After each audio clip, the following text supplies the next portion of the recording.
All right, a lot of new shooters, when they're getting into the sport, a really common question is, what kind of pistol do I need? Or I want to go out and buy a new pistol. What pistol should I buy? First thing is that if you already own a pistol, some kind of semi-automatic pistol, that should be enough. Just come out and enjoy the match. The things, if we're buying a pistol or we're looking to step up to a different gun, there's a couple things that we want to keep in mind. The first, we want some kind of double stack magazine, 15 to plus rounds. It needs to be reliable. We do a lot of shooting. We don't want to be fighting malfunctions out on the range, so has to be reliable every time you pull the trigger.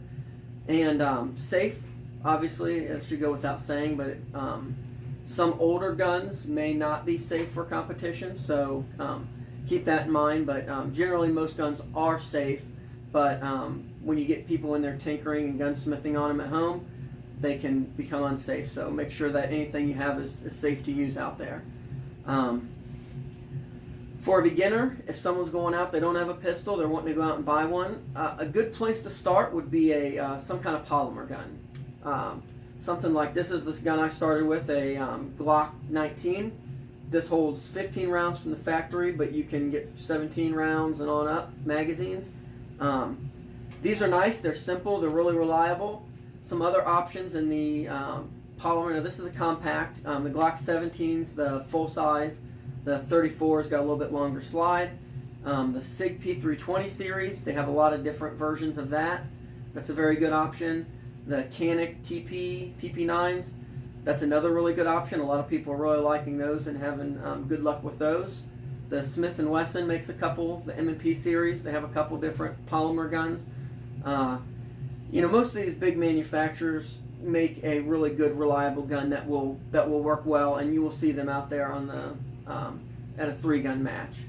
So if you're a new shooter, these may be a really good option. Most of them tend to go from, especially if you get used, you start looking at like the $300 mark up to $500, $600, $700 or more, kind of depending on what you're getting.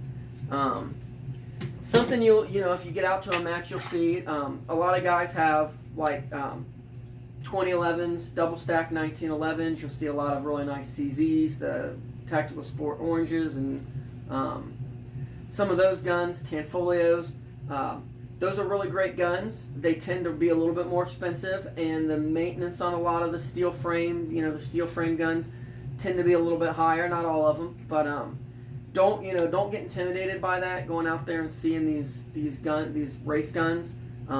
If you got the money and you enjoy it, certainly go buy one, but don't feel like you need that. A lot of new shooters get a little intimidated, but there's guys out in the matches that are shooting Glock 34s that are beating guys with, $6,000, $7,000 custom 2011s. Like a lot of things, it comes down to the skill of the shooter and not so much the gear that they're using. So, like I said, if that's something you're interested in, certainly, by all means get it. But for new shooters who aren't really sure that they're interested in the sport, or maybe have just started into firearms, a polymer gun is probably a better starting point. They're a little simpler to use. There's less maintenance. That's kind of maybe a better starting point. The steel frame guns, most of them have a safety or some kind of decocker, which takes a little bit more practice to reliably be able to use, and that just adds one more thing to think about when you're first starting out. So kind of to reiterate, we want a safe gun. We want something that's higher capacity, unless you're shooting like a single stack in heavy metal, and it needs to be comfortable for you.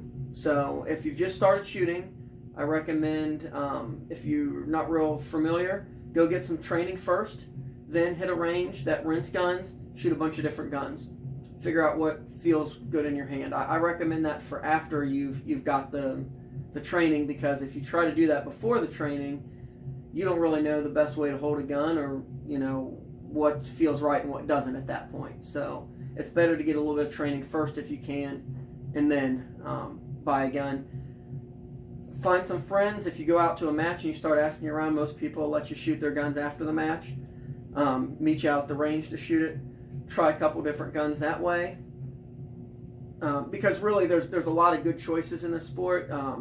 You could have a squad of 10 guys and there'll be 8 or 9 different guns sometimes. So, yeah, it doesn't really matter as long as you're comfortable with it and you understand how to use it. So, I hope that answers some questions. If you still have any, please feel free to email me or private message me, put something in the comments, and I hope to see you out in the range.